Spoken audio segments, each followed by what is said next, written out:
नमस्कार मित्रांनो, स्वागत आहे तुमचं पुन्हा एका नवीन व्हिडिओमध्ये। मित्रांनो, जागतिक ब्रोकरेज फर्म गोल्डमन सॅक्सने भारतीय शेअर बाजारासाठी अत्यंत सकारात्मक दृष्टिकोन म्हणजेच बुलिश आउटलुक व्यक्त केले। त्यांनी भारताला ओव्हरवेट रेटिंग दिलं असून त्यांच्या अंदाजानुसार भारताच्या मजबूत आर्थिक रचनेमुळे आणि परदेशी गुंतवणूकदारांच्या वाढत्या ओघामुळे निफ्टीचा निर्देशांक 2026 च्या अखेरीस 29,000 पोहोचू शकतो, जी सध्याच्या पातळीपेक्षा सुमारे 14% वाढ आपल्याला दिसून येते।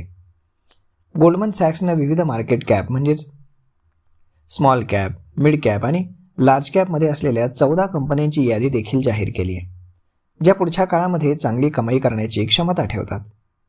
या कंपन्यांमध्ये त्यांचा विशिष्ट व्यवसाय, त्यांची धोरणं, बाजारातील मजबूत पकड आणि वाढीची क्षमता यांच्यावरती आधारित त्यांनी त्या कंपन्या निवडलेल्या आहेत।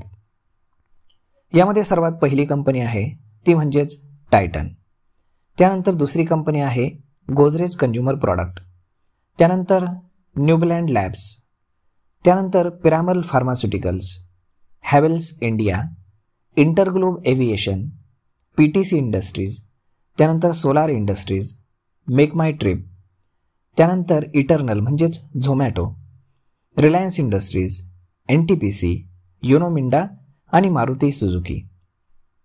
अशा पद्धतीनं या 14 कंपन्या त्यांनी निश्चित केलेल्या आहेत, ज्यामध्ये ते भविष्यामध्ये चांगली वाढ पाहत आहेत आणि त्यामुळेच त्यांनी सांगितलंय की 2026च्या अंतापर्यंत निफ्टी हा 29,000 पोहोचण्याची दाट शक्यता आहे।